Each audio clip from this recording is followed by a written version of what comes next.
எல்லோரும் எப்படி இருக்கிறீங்க? நாங்கள் ரொம்ப நல்லா இருக்கிறோம். என்னோடய சேனலை சப்ஸ்கிரைப் பண்ண எல்லாருக்குமே ரொம்ப ரொம்ப நன்றி. இன்றைக்கி நான் என்ன வீடியோ உங்களோட ஷேர் பண்ணுறேன்னு பார்த்தீங்கன்னா, லாஸ்ட் வீக்கெண்டில் பார்த்திங்கன்னா நாங்கள் வந்து என்ன சமையல் பண்ணோம், அதே மாதிரி வெளியே கோவிலுக்கு போனோம், அப்புறம் வந்து வீட்டில் வந்து பசங்களுக்கு வந்து ஐஸ்கிரீம் எல்லாம் பண்ணேன். ஸோ அதை தான் இன்றைக்கி நான் உங்களோட ஷேர் பண்ணியிருக்கிறேன். வாங்க நம்ம இப்போ வீடியோக்குள்ள போகலாம். ஸோ சாட்டர்டே அப்படிங்கிறனால காலையில் ஹரி ஆதிரன் அவங்க வந்து கொஞ்சம் சீக்கிரமாகவே எழுந்திரிச்சிட்டாங்க. ஏன்னா டெய்லி ஸ்கூலுக்கு எழுந்திரிச்சு பழக்கப்படுறதுனால. பட் நான் வந்து வீக்கெண்ட் ஆனால் 10 மணி அந்த மாதிரி டைமில் தான் எழுந்திப்பேன். ஸோ நானும் மீனாட்சியும் லேட்டாக தான் எழுந்திரிச்சோம். வீடெல்லாம் பார்த்திங்கன்னா கொஞ்சம் குப்பையாக தான் இருந்தது. லாஸ்ட்டு நைட்டு வந்துட்டு கொஞ்சம் க்ளீன் பண்ணாமல் படுத்துட்டோம். அதனால் கொஞ்சம் வீடு அங்கங்கே திங்ஸ் எல்லாம் அப்படி இப்படி கிடந்தது. ஸோ ஹரி ஆதிரன் காலைல எழுந்திரிச்சோடனே, ஆதிரன் எப்போயுமே வந்து சீரியல் நல்லா சாப்பிடுவான், கார்ன்ஃப்ளெக்ஸ், அதில் நிறைய நட்ஸு சீட்ஸ் எல்லாம் போட்ட ஒரு இது காஸ்கோவில் வாங்குறது. ஸோ அது சாப்பிடுவான். ஹரி வந்துட்டு அவகேடோ ப்ரெட்டு சாப்பிட்டான்.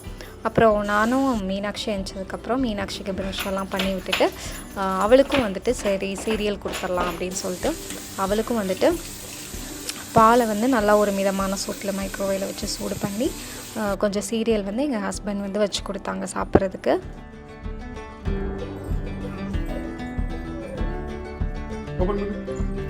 பால் இருக்கா? பால் மீனாட்சி பேசுகிறது பார்த்திங்கன்னா, இப்போ நம்ம பேசுகிறதெல்லாம் அவளுக்கு வந்து மேக்ஸிமம் நல்லாவே புரியும். ஏதாவது திங்ஸ் இப்போ பால் எக்கு இதெல்லாம் சொன்னோம்னா நல்லாவே புரியும், அது கரெக்டாக எடுப்பாள். அது மாதிரி அவளும் திரும்ப வந்துட்டு சில திங்ஸோட பேர்லாம் சொல்லுவாள். எக்கு சொல்லுவாள், அப்புறம் ஏதாவது ஸ்நாக்ஸுக்கு வந்து சொல்லுவாள், ஃப்ரூட்ஸுக்கு சொல்லுவாள், எல்லாமே அதெல்லாம் அந்த பேரெல்லாம் அவளுக்கு கொஞ்சம் நல்லாவே தெரியுது. பட் அதான் அது முழுசாக சொல்ல மாட்டாள். பட் நமக்கு அவள் சொல்கிறது நல்லாவே புரியும்.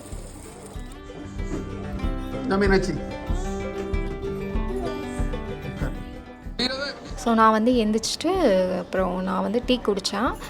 கொஞ்சம் நேரம் பசங்கள்லாம் உட்காந்துட்டு கொஞ்சம் புக் ரீட் பண்ணிவிட்டு அவங்க என்ன பண்ணாங்கன்னா டிவி பார்த்துட்டு இருந்தாங்க. மீனாட்சி அணுக்குள்ளே கீழே உட்காந்துட்டு எங்கள் ஹஸ்பண்ட் தான் வந்து ஊட்டி விட்டுட்டு இருந்தாங்க. கொஞ்சம் அவன் எடுத்து சாப்பிட ஆரம்பித்தா. அப்புறம் இந்தியா ஊர்லேருந்து எங்கள் அப்பா கால் பண்ணியிருந்தாங்க. ஸோ பசங்களெல்லாம் காட்டிட்டு அவங்கக்கிட்டலாம் பேசிகிட்டு இருந்தோம். அதுக்கப்புறம் இவங்க 3 பேர் சேர்ந்து கொஞ்சம் நேரம் டிவி பார்த்துட்டு இருந்தாங்க. எங்கள் ஹஸ்பண்ட் வந்துட்டு அன்றைக்கி லன்ச்சு பண்ணுறதுக்கு கொஞ்சம் திங்ஸ் எல்லாம் தேவைப்பட்டது. ஸோ அதனால் ஹெச்இபி உள்ளே போயிட்டு வாங்கிட்டு வரணும். அதனால் அவர் வாங்க போயிருந்தார். ஸோ இது ஃபுல்லாகவே அங்கே போய் வீலாக்கு மாதிரி எடுக்க நான் சொல்லியிருந்தேன், வீடியோஸ் எடுக்க சொல்லி. ஸோ அவர் கொஞ்சம் வீடியோஸ் வந்து எடுத்திருந்தார். இந்த மஸ்க் மெலன் இருக்குது பார்த்திங்களா, நம்ம ஊரில் வந்து கிர்னி பழம்னு சொல்லுவாங்க. இது வந்து ஆதிரன் ஹரி மீனாட்சி 3 பேருமே வந்து ஒரு ஆளுக்கு ஒரு பழம் ஃபுல்லாக கொடுத்தீங்கனாலும் ஒரே டைமில் சாப்பிடுவாங்க. அந்த பழம் அவ்வளோ பிடிக்கும் அவங்களுக்கு. அது மாதிரி ரொம்ப ஹெல்த்துக்கு வந்து எல்லா ஏஜ் உள்ளவங்களுக்கும் அந்த பழம் ரொம்ப நல்லது. அவங்களுக்கு ஜூஸ்லாம் போட்டு கொடுக்கணும் அவசியம் இல்லை. அப்படியே ஃப்ரூட்ஸ் கட் பண்ணி கொடுத்தாலே அவங்க சாப்பிடுவாங்க. அதுக்கப்புறம் வந்து தக்காளி, கொஞ்சம் நிறையா ஆப்பிள், அப்புறம் ஆரஞ்சு, இந்த மாதிரி red onion, beans, capsicum, egg, இந்த மாதிரி ஐட்டங்கள்லாம் நான் வந்துட்டு ஹெச்பியில் தான் வாங்குவேன், நல்லாயிருக்கும். அப்புறம் சில ஐட்டங்கள் காஸ்கோவில். நான் ஒவ்வொரு ஐட்டங்கள் மொத்தமே 2 கடை தான், ஹெச்பி காஸ்கோ. இங்கே 2 கடையில் மட்டும்தான் வெஜிடபிள் ஃப்ரூட்ஸ் வந்து வாங்கிப்பேன்.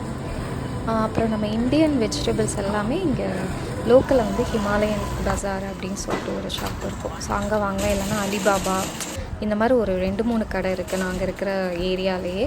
ஸோ ஏதாவது ஒரு கடையில், எந்த கடையில் நம்ம எங்கேயாவது போகும்போது அது பக்கமாக இருக்கும் பார்த்திங்களா, அந்த மாதிரி போய் நாங்கள் வாங்கிப்போம். இந்தியன் வெஜிடபிள்ஸ் ஏதாவது தேவைப்படுது, இல்லை அரிசி பருப்பு அந்த மாதிரி க்ராசரி வாங்கணும் அப்படின்னா. ஸோ அதுக்கப்புறம் பார்த்திங்கன்னா எங்கள் ஹஸ்பண்ட் வந்துட்டு திங்ஸ் எல்லாம் எடுத்து காரில் ஃபஸ்ட்டு வச்சுட்டு, அதுக்கப்புறம் தண்ணி வந்து அங்கே ஹெச்பிலே நம்ம பிடிச்சிக்கலாம், காயின் போட்டு இல்லை கார்டு யூஸ் பண்ணி பிடிச்சிக்கலாம். ஸோ தண்ணியும் பிடிச்சி எடுத்துகிட்டு வந்துட்டாங்க வீட்டுக்கு. அவங்க வந்து ஹெச்இபி போன அந்த கேப்பில் பார்த்திங்கன்னா நான் என்ன பண்ணிகிட்டு இருந்தேன் அப்படின்னு பார்த்திங்கன்னா, கொஞ்சம் பாத்திரம்லாம் முந்தின நாள் நைட் அப்படியே கொஞ்சம் போட்டுட்டேன் சிங்லேயே. அது வந்து கொஞ்சம் கழுவலாம் அப்படின்னு சொல்லிக்கிட்டு இருக்கிறப்போ அப்புறம் வந்துட்டு பார்த்திங்கன்னா ஃபோன் வந்திருந்தது. அப்புறம் நிறையா கலாஸ் கோச் இருக்குது, கஸ்டமைஸ் பண்ணுறதுக்கு நிறையா கால்ஸ் மெசேஜ் எல்லாம் வந்திருந்தது. ஸோ அதுக்கெல்லாம் ரிப்ளை பண்ணிவிட்டு கொஞ்சம் உட்காந்துட்டேன். பாதி பாத்திரம் கழுவிட்டு அப்படியே உட்காந்துட்டேன் சோஃபாலேயே. வேறு எதுவும் அந்த டைமில் வேறு எதுவும் நான் பண்ணலை.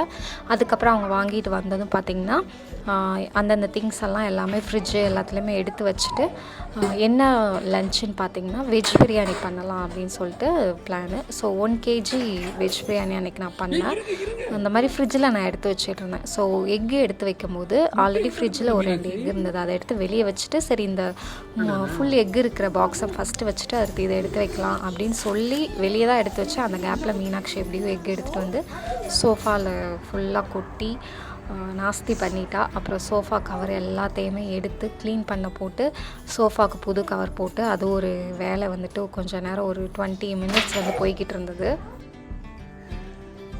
அதுக்கப்புறம் நான் வந்து கிச்சனில் போயிட்டு கொஞ்சம் வேலை பார்க்க ஸ்டார்ட் பண்ணிட்டேன். இங்கிட்டு ஃபுல்லாக க்ளீன் பண்ணிவிட்டு ஹரியும் எங்கள் ஹஸ்பண்ட் வந்துட்டு க்ளீன் பண்ணி எல்லாம் வச்சுட்டு இருந்தாங்க. ஹரி நல்லா ஹெல்ப் பண்ணுவோம் அந்த மாதிரி க்ளீன் பண்ணுறதுக்கு.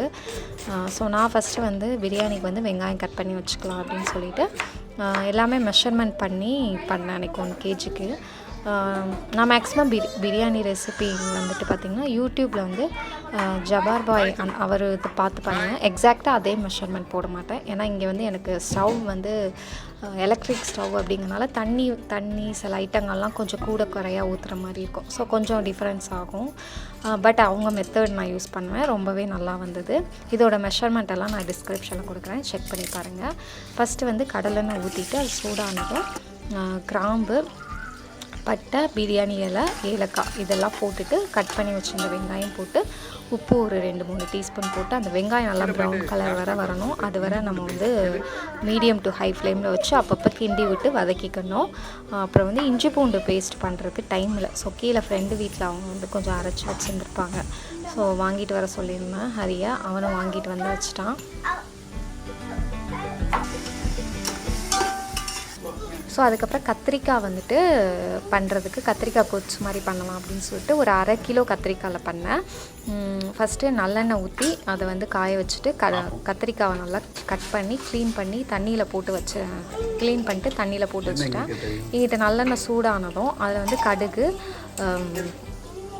அதுக்கப்புறம் மிளகு, அதுக்கப்புறம் இது வெந்தயம், இது 3 ஈக்குவல் குவான்டிட்டியில் போட்டுட்டு கட் பண்ணி வச்சுருந்த கத்திரிக்காயும் உள்ளே போட்டு அதில் நல்லா வந்து மூடி வச்சுட்டேன். கத்திரிக்காய் வந்து லைட்டாக வந்து கலர் சேஞ்ச் ஆகி கொஞ்சம் வந்து வதங்கி வரணும், அந்த ஸ்டேஜ் வரணும். அதுக்கப்புறம் ஹரியும் எங்கள் வீட்டுக்காரங்களும் சேர்ந்து மாற்றி வந்துட்டு வேக்யூம் எல்லாமே ஹால் ஃபுல்லாக போட்டு வச்சிட்டு இருந்தாங்க. அதுக்கப்புறம் வந்துட்டு இந்த மாதிரி வெங்காயம் வந்து நல்லா வதங்கி முடிக்கிற அந்த டைமில் பார்த்திங்கன்னா அரிசி ஊற வச்சுருவேன். ஸோ 1 கிலோ ரைஸ் வந்து மெஷர்மெண்ட் பண்ணி எடுத்துகிட்டு அதை 2-3 தடவை நல்லா கழுவிட்டு எடுத்து ஊற வச்சுக்கிட்டேன். இங்கிட்டு வந்து பிரியாணி வந்து பார்த்திங்கன்னா அந்த வெங்காயம் வதங்கினதுக்கப்புறம் 2 டேபிள் ஸ்பூன் வந்துட்டு அந்த மிளகாய் பொடி காரத்துக்கு போடுவோம் இல்லையா, அந்த மிளகாய் பொடி போட்டு நல்லா வதக்குனதுக்கப்புறம் ஈக்குவல் குவான்டிட்டியில் புதினா இலையும் கொத்தமல்லி இலையும் நல்லா கழுவிட்டு அந்த இலையும் சேர்த்துட்டு போட்டு நல்லா வதக்கிட்டேன். அங்கிட்டு பார்த்திங்கன்னா கத்திரிக்காயோட கலர் கொஞ்சம் மாறி வந்துருச்சு. ஸோ அதில் கொஞ்சம் மஞ்சள் பொடி போட்டு நல்லா மிக்ஸ் பண்ணி விட்டேன். அதுக்கப்புறம் பார்த்திங்கன்னா அதில் வந்து கொஞ்சம் நம்ம தக்காளி நிறையா சேர்க்கணும். ஒரு 3 பெரிய தக்காளியை வந்து கட் பண்ணி அந்த கத்திரிக்காயோட நல்லா சேர்த்துட்டு கொஞ்சம் மூடி வச்சிட்டோம் அப்படின்னா கத்திரிக்காய் நல்லா கொஞ்சம் வதங்கி வரும். அது கூடவே தக்காளி போட்ட உடனே அது கூட ஒரு 7-8 பச்சை மிளகாவை நல்லா கழுவிட்டு கட் பண்ணாமல் முழு மிளகாவை அதில் போட்டுட்டு நல்லா மிக்ஸ் பண்ணி மூடி வச்சிட்டேன். ஸோ இங்கிட்டு பிரியாணிக்கு அந்த இலையெல்லாம் கொஞ்சம் சுருங்கினதும் ஒரு 3 டேபிள் ஸ்பூன் இஞ்சி பூண்டு பேஸ்ட் போட்டு அதோட பச்சை வாசனை போட வர நல்லா மிக்ஸ் பண்ணி வதக்கி விட்டாச்சு. அந்த கேப்பில் வந்து பார்த்திங்கன்னா எவ்வளோ வெங்காயம் போட்டோமோ அதே அளவு வந்து தக்காளி வந்து போட்டுக்கணும் பிரியாணிக்கு எப்போவுமே, எவ்வளோ குவான்டிட்டி நம்ம பிரியாணி பண்ணாலும். ஸோ தக்காளியும் கட் பண்ணி போட்டு அதையும் நல்லா மிக்ஸ் பண்ணிட்டேன். தக்காளி நல்லா வந்து தெரியாமல் நல்லா மசிஞ்சு வரணும். ஸோ அதை மூடி போட்டு நல்லா மூடி வச்சாச்சு. அதே மாதிரி பிரியாணிக்கும் பார்த்திங்கன்னா ஒரு 10-12 பச்சை மிளகா கட் பண்ணாமல் சேர்த்துட்டேன். ஆல்ரெடி காரத்துக்கு 2 டேபிள் ஸ்பூன் வந்து மிளகா பொடியும் போட்டிருக்கேன். கொஞ்சம் காரமாக பண்ணால் பிரியாணி நல்லாயிருக்கும். அப்புறம் வந்து தேவையான வெஜிடபிள்ஸ் நான் வந்து பீன்ஸு, கேரட், உருளைக்கிழங்கு, அதுக்கப்புறம் வந்து மீல் மேக்கர் இருக்குது பார்த்திங்களா, அது போட்டு பிரியாணி பண்ணலான்னு சொல்லிட்டு அது எல்லாத்தையுமே எடுத்து நான் கட் பண்ணி வச்சுக்கிட்டேன். ஸோ மீல் மேக்கரை எடுத்து அதை நல்லா கழுவி தண்ணிக்குள்ளே போட்டு நல்லா கழுவி அதையும் நான் தனியாக எடுத்து வச்சுட்டேன். இங்கிட்ட கத்திரிக்காய் பார்த்திங்கன்னா அந்த தக்காளி கொஞ்சம் வதங்கினதுக்கப்புறம் காரத்துக்கு வந்து 1 table spoon 2 table spoon chilli powder, 1 table spoon coriander powder, 1 table spoon சீரக பவுடர், இது போட்டு நல்லா மிக்ஸ் பண்ணி மூடி வச்சுட்டு அந்த எண்ணெயெல்லாம் பிரிஞ்சு வர்றதுக்காக. ஸோ இங்கே வந்து எல்லாத்தையுமே வெஜிடபிள் எல்லாம் ரெடியாக கட் பண்ணி வச்சுருந்தேன். இங்கே தக்காளி ஓரளவு நல்லா வதங்கினதுக்கப்புறமா ஒரு 3 டேபிள் ஸ்பூன் தயிர், நல்லா வீட்டில் ஊற்றின தயிர் நல்லா கெட்டியாக இருந்தது. ஸோ அதுவும் போட்டு நல்லா மிக்ஸ் பண்ணிட்டேன். இங்கிட்டு வந்து நம்ம கத்திரிக்காய்க்கு பொடி போட்டிருந்தோம் இல்லையா, அது எண்ணெயெல்லாம் கொஞ்சம் பிரிஞ்சு வர்ற ஸ்டேஜில் இந்த மாதிரி ஒரு நெல்லிக்காய் ஒரு லெமன் சைஸ் புளியை வந்து ஊற வச்சுருந்தேன். ஸோ அதையும் கரைச்சி புளி தண்ணியை ஊற்றிட்டு எவ்வளோ புளி தண்ணி ஊற்றுறோமோ அதே அளவு வந்து கொஞ்சம் ஹாட் வாட்டர் ஊற்றி உப்பு செக் பண்ணி மூடி வச்சுட்டேன். அது நல்லா கொஞ்சம் கெட்டியாகி வரணும். இங்கிட்டு வந்து பார்த்திங்கன்னா தயிரெல்லாம் போட்டதுக்கப்புறமா லாஸ்ட்டாக வெஜிடபிள் கட் பண்ணி வச்சுருக்க வெஜிடபிள் போட்டு அந்த மசாலாவோட நல்லா மிக்ஸ் பண்ணிவிட்டு அந்த வெஜிடபிள் வந்து கொஞ்சம் ஒரு 3/4 வாசி நல்லா வேகணும். ஸோ அது ஃபஸ்ட்டு மூடி போட்டு மூடி வச்சுட்டு அதுக்கப்புறம் வந்து கொஞ்சம் நேரம் பசங்களோட உட்காந்துட்டு அவங்க கூட விளையாண்டுட்டு டிவியில் அவங்க பார்க்குறத கொஞ்சம் நேரம் பார்த்துட்டு இருந்தேன்.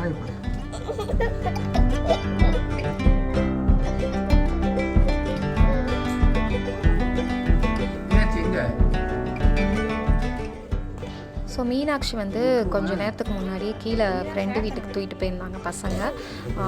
அப்போ அந்நியாரம் தான் பசங்க டிவி பார்த்து விளையாண்டுட்டு இருந்தாங்க இல்லையா, அந்நியாரம் தான் வந்து திரும்ப கூப்பிட்டு வந்தாங்க.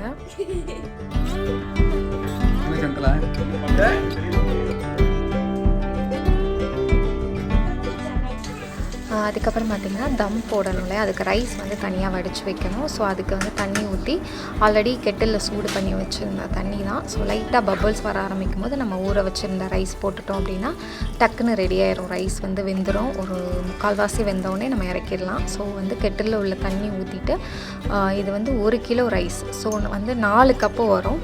நான் 1 கப்புக்கு வந்து 2 ஸ்பூன் வந்து உப்பு போடுவேன். ஸோ 4 கப்புக்கு ஒரு 8லேருந்து 9 ஸ்பூன் உப்பு போட்டுக்கிட்டேன். அதுக்கப்புறம் ஊற வச்சுருந்த ரைஸ் வந்து தண்ணியை வந்து நல்லா இருத்துட்டு ரைஸ் சேர்த்துட்டு நல்லா கொஞ்சம் கொஞ்சமாக மிக்ஸ் பண்ணி விடணும். ரொம்ப மிக்ஸ் பண்ணோம் அப்படின்னா ரைஸ் உடஞ்சிரும்.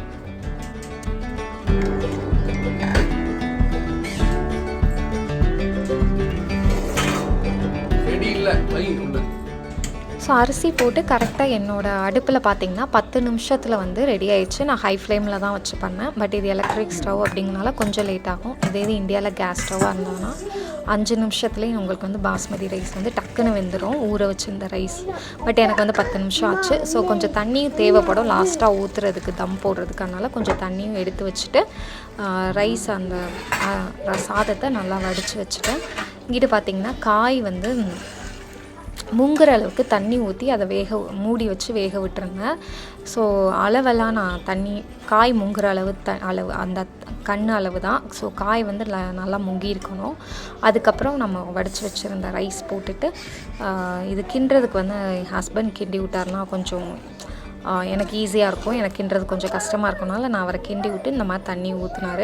தண்ணியும் பார்த்திங்கன்னா லைட்டாக இந்த மாதிரி மேலே தண்ணி லைட்டாக தேங்கின மாதிரி இருக்கணும். அதான் கரெக்டாக தம் போடுறதுக்கு ஏற்றது.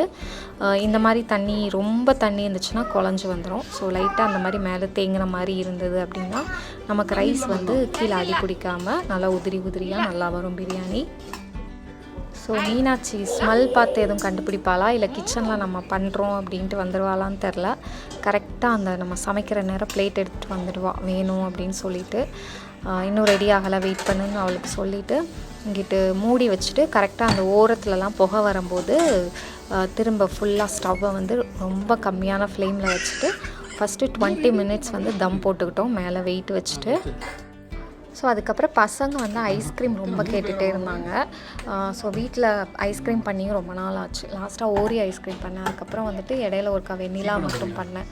ஸோ ஐஸ்கிரீம் ஏதாவது வேறு ஃப்ளேவர் ஒன்று எக்ஸ்ட்ரா பண்ணலாம் அப்படின்னு சொல்லிட்டு நான் ஆல்ரெடி கேக்குக்கு வந்து கொஞ்சம் மிக்சிங் பண்ணி வச்சுருந்தேன். ஃபில்லிங் பட்டர்ஸ்காட்ச் கனாச், அதுக்கப்புறம் ஆல்மண்ட் ப்ரலைன் அந்த மாதிரி பண்ணி வச்சுருந்தேன். ஸோ அதை வந்து யூஸ் பண்ணி பட்டர்ஸ்காட்ச் ஐஸ்கிரீம் மாதிரி பண்ணலாம் அப்படின்னு சொல்லிட்டு நம்ம ஹெவி விப்பிங் க்ரீம் இருக்குது பார்த்திங்களா, அந்த க்ரீம் அப்புறம் கண்டென்ஸ்டு மில்க், வெண்ணிலா எசன்ஸ் இதை வச்சு நம்ம வந்து ஐஸ்கிரீம் வந்து ஈஸியாக வீட்டில் பண்ணிடலாம்.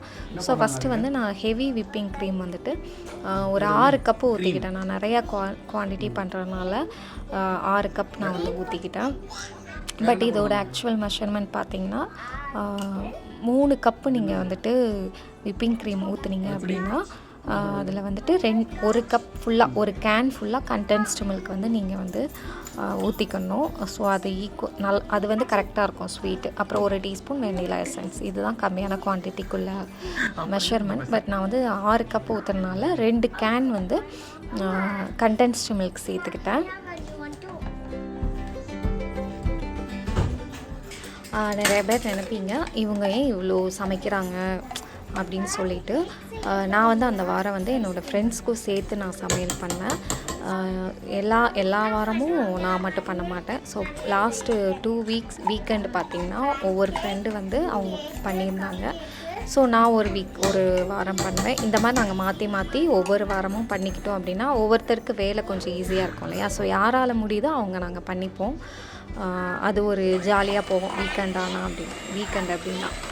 ஸோ க்ரீமும் கண்டென்ஸ்டு மில்க்கும் சேர்த்ததுக்கப்புறமா இந்த மாதிரி ஹேண்ட் பீட் இருக்குது பார்த்திங்களா, இதை வச்சு நல்லா எல்லா சைடும் மிக்ஸ் பண்ணி விட்டேன். நல்லா கெட்டியாக வர பீட் பண்ணணும் அவசியம் இல்லை, நல்லா எல்லா சைடும் மிக்ஸ் ஆகணும், அந்த அளவுக்கு நம்ம பீட் பண்ணால் போதும். ஸோ லைட்டாக பீட் பண்ணிக்கிட்டேன். அதுக்கப்புறம் வந்துட்டு வெண்ணிலா எசன்ஸ் வந்து ஒரு 2 டீஸ்பூன் ஊற்றிக்கிட்டேன். ஸோ ஊற்றிட்டு அதுக்கப்புறம் கொஞ்சம் நல்லா வெண்ணிலா எசன்ஸ் நல்லா எல்லாம் மிக்ஸ் ஆகணும் இல்லையா. ஸோ அதுக்கப்புறம் கொஞ்சம் மிக்ஸ் பண்ணிவிட்டு அப்புறம் 2 பாத்திரம் தனியாக எடுத்து வச்சுக்கிட்டேன். ஒரு பாத்திரத்தில் வந்து வெண்ணிலா ஐஸ்கிரீமுக்கு பண்ணலாம், இன்னொரு பாத்திரத்தில் வந்துட்டு பார்த்திங்கன்னா பட்டர்ஸ்காட்ச் ஐஸ்கிரீமுக்கு மிக்ஸ் பண்ணிடலாம் அப்படின்னு சொல்லிட்டு. ஸோ அதுக்கப்புறம் பார்த்திங்கன்னா மீனாட்சி சவுண்டே இல்லை, கொஞ்சம் அமைதியாக இருக்கிற மாதிரியே இருந்துச்சு. என்ன பண்ணுறான்னு கொஞ்சம் எட்டி பார்த்தோம் அப்படின்னா நல்லா சேரை இழுத்துட்டு வந்து போட்டு இந்த மாதிரி மேலே வந்து அவங்களுக்கு தண்ணி விளையாடுறதுக்கு வேணும். ஸோ ஒவ்வொன்றா எடுத்து போட்டுக்கிட்டே இருந்தா. ஸோ அவளுக்கு கொஞ்சம் தண்ணி எடுத்து கொடுத்துட்டு வெளியே பால்கனியில் எங்கள் ஹஸ்பண்ட் வந்து கொஞ்சம் ஓப்பன் பண்ணி விட்டாங்க, வெளியே வச்சு விளையாடு அப்படின்னு சொல்லிட்டு. ஸோ அதுக்கப்புறம் பட்டர்ஸ்காட்ச்க்கு வந்துட்டு பார்த்திங்கன்னா இந்த மாதிரி ஸ்பூனில் வந்துட்டு ஒரு 3 ஸ்பூன் நல்லா நிறையாவே 3 டேபிள் ஸ்பூன் வச்சுக்கோங்களேன், 3லேருந்து 4 டேபிள் ஸ்பூன் அந்த பட்டர்ஸ்காட்ச் கனாச் இருக்குது பார்த்திங்கன்னா, அது வந்து எடுத்துகிட்டு ஃபஸ்ட்டு அது நல்லா எல்லா க்ரீம் அந்த கண்டென்ஸ்டு மில்க் மிக்ஸ் பண்ணி வச்சுருக்கோம் இல்லையா, அதில் ஃபுல்லாக மிக்ஸ் ஆகிற அளவுக்கு நல்லா மிக்ஸ் பண்ணிட்டேன். அதுக்கப்புறம் எல்லாருக்கும் வந்து டேஸ்ட்டு எப்படி இருக்குன்னு எங்கள் ஹஸ்பண்ட் கொடுத்துருந்தேன். இது மீனாட்சி வந்தால் ஸோ அவளுக்கு கொஞ்சம் கொடுத்தோம். லைட்டாக ஃபஸ்ட்டு அவள் கையை வச்சு டேஸ்ட் பார்த்துட்டு அது நல்லா இருக்குனோடனே உடனே அதுக்கப்புறம் வந்துட்டு கேட்டுகிட்டே இருந்தா வந்துட்டு. அதுக்கப்புறம் அவங்க பசங்கள்லாம் விளையாண்டுட்டு இருந்தாங்க. ஸோ அவங்களையும் கூப்பிட்டு கொஞ்சம் வந்துட்டு டேஸ்ட்டு கொடுத்துட்டு இருந்து நாங்கள் கொஞ்சம் டேஸ்ட்டுக்கு சாப்பிட்டுட்டு இருந்தோம். ரொம்பவே நல்லா இருந்தது. ஸோ வெண்ணிலா ஐஸ்கிரீம் ஃபஸ்ட்டு பண்ணி வச்சுருந்தேன். அது வந்து ஐஸ்கிரீம் கண்டெய்னர், இது அமேசானில் விற்கிது. ஸோ அந்த பாக்ஸில் வந்துட்டு போட்டு நல்லா க்ளோஸ் பண்ணி வச்சாச்சு. ஐஸ்கிரீம் எப்போயுமே ஸ்டோர் பண்ணுறது பார்த்திங்கன்னா நம்ம கண்ணாடி பவுலில் வந்து ஃப்ரீசரில் ஸ்டோர் பண்ணி வைக்கக்கூடாது. ஐஸ்கிரீம் வந்து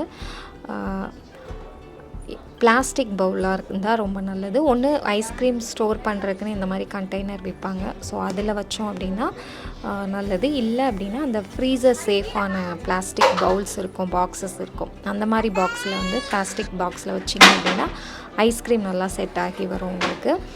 இந்த மாதிரி ஐஸ்கிரீம் பண்ணிகிட்டு இருக்கும்போது பிரியாணிக்கு வச்சுருந்த அந்த 20 மினிட்ஸ் தம் வந்து முடிஞ்சிருச்சு. ஸோ எப்படி இருக்குதுன்னு செக் பண்ணி பார்க்கலாம் அப்படின்னு சொல்லிட்டு ஃபஸ்ட்டு வந்து இந்த மாதிரி சைடு கரண்டி வச்சு கொஞ்சம் எடுத்துகிட்டு தண்ணி ஏதாவது இருக்கான்னு செக் பண்ணோம். லைட்டாக இருந்தது தண்ணி. ஸோ எக்ஸ்ட்ரா வந்து ஒரு 10 நிமிஷம் திரும்ப லோ ஃப்ளேமில் தம் போட்டு வச்சோம், அந்த தண்ணி போகட்டும் அப்படின்னு சொல்லிட்டு. இங்கிட்ட பட்டர்ஸ்காட்சுக்கு வந்து பார்த்திங்கன்னா லாஸ்ட்டாக நல்லா ஹேண்ட் மிக்சரில் மிக்ஸ் பண்ணதுக்கப்புறமா அந்த ஆல்மண்ட் ப்ரலைன்னு சொல்லியிருந்தேன் இல்லையா, அது வந்து பண்ணிவிட்டு மிக்சியில் அடித்து நல்லா அந்த தூள் வச்சுருந்தேன். ஸோ அதை லாஸ்ட்டாக போட்டு இந்த மாதிரி ஸ்பேச்சுலாக வச்சு நல்லா மிக்ஸ் பண்ணி விட்டு அந்த ஐஸ்கிரீம் பண்ணி சாப்பிட்டோம் அப்படின்னா அது ஐஸ்கிரீமாக சாப்பிடும்போது லைட்டாக க்ரன்ச்சியாக வாயில் படும், அது சூப்பராக இருக்கும் அந்த டேஸ்ட்டு. ஸோ அதுக்கப்புறம் அதை ஒரு பிளாஸ்டிக் பவுலில் மாற்றிட்டு 2 எடுத்து நான் ஃப்ரீசரில் செட் பண்ணிட்டேன். இது வந்து நான் என்ன பிளான் பண்ணியிருந்தேன் அப்படின்னா காலையில் கொஞ்சம் வேகமாக இருந்துச்சு ஐஸ்கிரீம் பண்ணி வச்சிடலாம். ஸோ மதியம் லஞ்ச் சாப்பிட்டு ஈவினிங்காக ஐஸ்கிரீம் சாப்பிட்றது கொஞ்சம் நல்லாயிருக்கும் அப்படின்னு பிளான் பண்ணியிருந்தேன் முந்தின நாள் நைட்டு. பட் ஆனால் நாங்கள் காலைல லேட்டாக இருந்துச்சதுனால மதியம் தான் நான் வந்து ஐஸ்கிரீம் பண்ணி வச்சேன். ஸோ இது எக்ஸ்ட்ரா ஒரு 10 மினிட்ஸ் தம் வச்சோம் இல்லையா, திரும்ப செக் பண்ணி பார்த்தோம். டைம் முடிஞ்சதும் தண்ணி சூப்பராக இல்லை. ஸோ அதுக்கப்புறம் தனியாக எடுத்து வச்சுட்டு இந்த மாதிரி எடுத்து லைட்டாக மிக்ஸ் பண்ணி மசாலாலாம் கொஞ்சம் அங்கங்கே தேங்கியிருக்கும் இல்லையா, அதை ரைஸோடு நல்லா மிக்ஸ் பண்ணி எடுத்து வச்சாச்சு. ஸோ சாப்பிட்றதுக்கு முன்னாடி சிங்கில் வந்துட்டு நிறையா பாத்திரம் இருந்தது. ஸோ அதை கழுவி வச்சுட்டு சாப்பிட்லாம் அப்படின்னு சொல்லிட்டு அதெல்லாம் வந்துட்டு நான் வந்து க்ளீன் பண்ணி வச்சிட்டோம். அப்புறம் ஃப்ரெண்ட்ஸ் எல்லாருமே சாப்பாடு வந்து எடுத்து வச்சுட்டு இருந்தாங்க. அதுக்கப்புறம் எல்லாருமே சேர்ந்து உட்காந்து சாப்பிட ஆரம்பித்தோம். ஸோ வெஜ் பிரியாணி ரொம்பவே நல்லா இருந்தது. நம்ம நான்வெஜ் நான் செய்வேன் இல்லையா, சிக்கன் பிரியாணி அந்த மாதிரி ஸ்டைலில் தான் அந்த வெஜ் பிரியாணியும் பண்ணியிருந்தேன். கிட்டத்தட்ட அதே மாதிரி ஒரு நல்ல டேஸ்ட்டு. பட் அந்த நான்வெஜ் ஃப்ளேவர் மட்டும் நமக்கு இருக்காது. நான் ஏன் இன்றைக்கி வந்து வெஜ் பிரியாணி பண்ணேன் சாட்டர்டே அப்படின்னா, அன்றைக்கி வந்து கோவிலில் வந்து பூஜை நடந்தது, ஐயப்பன் பூஜை. ஸோ அதுக்கு வந்து பிரசாதம் பண்ணுறதுக்கு வந்து நான் வந்து நேம் கொடுத்துருந்தேன். பிரசாதம் சாம்பார் பண்ணிட்டு வரேன். அங்கே டின்னர் வந்து அங்கே எல்லாேருக்கும் கோவிலில் டின்னர் வந்து அன்னதானமாக பண்ணாங்க. ஸோ அதுக்கு வந்து நம்ம வாலண்டியராக இந்த மாதிரி எதாவது பண்ணி எடுத்துகிட்டு போகலாம், சாம்பார் பண்ணி எடுத்துகிட்டு போகிறதா இருந்தது. அதனால் வீட்டில் நான்வெஜ் பண்ண வேண்டாம் அப்படின்னு சொல்லிவிட்டு அன்றைக்கி ஃபுல்லாக நாங்கள் வந்து வெஜ் தான் பண்ணியிருந்தோம். ஸோ மீனாட்சிக்கு எப்பயும் போல் பிளேட்டில் அவளுக்கு ஃபஸ்ட்டாக போட்டு கொடுத்துட்டோம். அவளே சாப்பிட்டு நல்லா முடிச்சிட்டா. அதுக்கப்புறம் நாங்கள் எல்லாருமே சாப்பிட்டு முடிச்சதுக்கப்புறம் பசங்களுக்கெல்லாம் வந்து பிரியாணி வச்சு கொடுத்தோம். அவங்களும் சாப்பிட்டுட்டு எல்லாத்தையும் எடுத்து க்ளீன் பண்ணி வச்சுட்டு கொஞ்சம் நேரம் நல்லா ரெஸ்ட் எடுத்துகிட்டு மீனாட்சியும் ஒரு 4 மணி டைமில் எங்கள் ஹஸ்பண்ட் வச்சுட்டே இருந்தார், அப்படி தூங்கிட்டா. ஸோ அவளையும் தூக்கி உள்ளே போட்டுட்டு அதுக்கப்புறம் நாங்களும் கொஞ்சம் நேரம் டிவி பார்த்துட்டு அப்புறம் எந்திரிச்சு சாம்பார் வந்து குளிச்சுட்டு, நம்ம சாமிக்கு செய்யும்போது நம்ம குளிச்சுட்டு தான் பண்ணணும் இல்லையா. ஸோ குளிச்சுட்டு சாம்பாரும் நான் வந்து ஒரு ஃபுல் ட்ரேயில் வர்ற மாதிரி அந்த குவான்டிட்டியில் வந்துட்டு குக்கரில் வச்சு பண்ணி அந்த ட்ரேயில் எடுத்து வச்சாச்சு. அதுக்கப்புறம் போய் நான் வந்துட்டு கோயிலுக்கு வந்து பசங்க எல்லாரையும் குளிக்க வச்சாச்சு. ஸோ நானும் போய் கிளம்பிட்டு அதுக்கப்புறம் நாங்கள் கோயில் கிளம்ப ஸ்டார்ட் பண்ணிட்டோம். ஸோ கோவிலில் பார்த்திங்கன்னா 5 மணிக்கெலாம் அபிஷேகம் சொல்லியிருந்தாங்க. பட் ஆனால் பசங்களை அந்த டைமில் கூட்டு போய் நம்ம நைட்டு வர கிட்டத்தட்ட ஒரு 8 மணி ஆயிரும் முடிகிறதுக்கு, பூஜை முடிகிறதுக்கு 8 மணி ஆயிரும். ஸோ அது வர பசங்களை வச்சுருக்க முடியாது, ரொம்ப கஷ்டம் அவங்கள மேனேஜ் பண்ணுறது அப்படின்னு சொல்லிட்டு நாங்கள் ஒரு 6:15 6:30 அந்த டைமில் தான் வீட்டிலேருந்தே கிளம்பி போனோம்.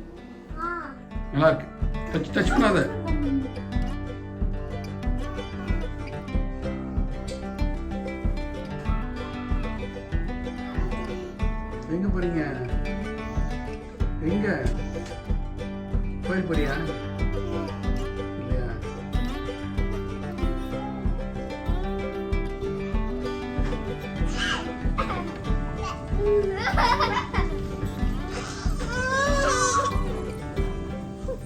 ஸோ அப்புறம் லாஸ்ட்டாக வந்துச்சு கொஞ்சம் இயரிங் மட்டும் வேறு மாற்றிக்கலாம் அப்படின்னு சொல்லிட்டு லாஸ்ட்டாக அப்படியே வேகமாக வந்து இயரிங் மட்டும் மாற்றிட்டு அப்புறம் வீட்டிலேருந்து எல்லாருமே கிளம்பிட்டோம்.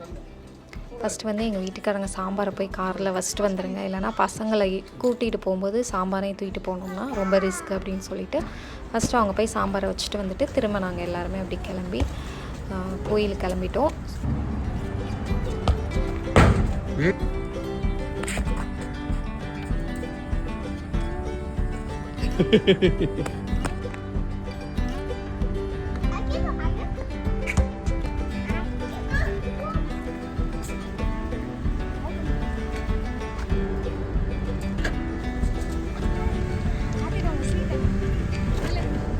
உட்கார்.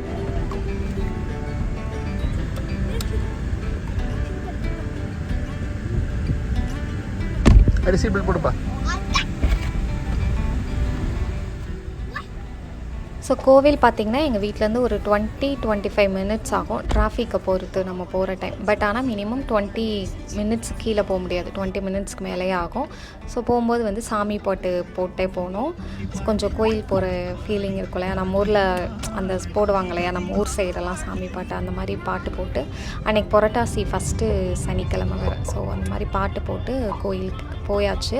கோயில் வந்து கொஞ்சம் மலை மேலே ஏறுற மாதிரி இருக்கும். ஸோ கண்டிப்பாக சாம்பார் வந்து கொஞ்சம் சிந்திரும் அப்படின்னு நினச்சிட்டு சொல்லிட்டே போனோம். அதே மாதிரி பார்த்தா கொஞ்சம் கொட்டிருச்சு. பட் அது மேலே கொஞ்சம் மூடி இருந்தனால ரொம்ப வந்து கொட்டலை, லைட்டாக மட்டும் அங்கங்கே கொட்டியிருந்தது.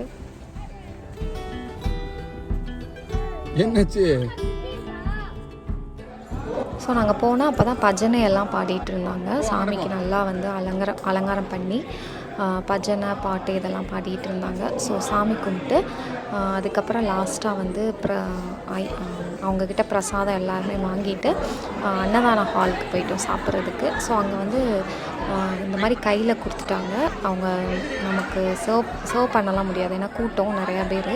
ஸோ சில பேர் 2 go பாக்ஸ் வாங்கிட்டு வீட்டுக்கு கிளம்பிட்டாங்க. ஸோ நாங்கள் வந்துட்டு பசங்கள்லாம் பசிக்குதுனால அங்கேயே பிளேட்டில் வாங்கி உட்காந்து சாப்பிட்டுட்டு எப்பயும் போல் ஃப்ரெண்ட்ஸ் எல்லாருமே போயிருந்தோம். ஸோ அப்படியே நின்று கொஞ்சம் கதை பேசிட்டு நல்லா அரட்டை அடிச்சுட்டு ஸோ எல்லோரும் அதுக்கப்புறம் ஒன்று போல் வீட்டுக்கு கிளம்பிட்டோம். அவ்வளோதாங்க. இந்த வீடியோ கண்டிப்பாக உங்களுக்கு பிடிச்சிருக்குன்னு நான் நினைக்கிறேன். இந்த வீடியோ எப்படி இருந்தது அப்படின்னு சொல்லிவிட்டு எனக்கு கீழே கமெண்ட் பண்ணுங்கள்.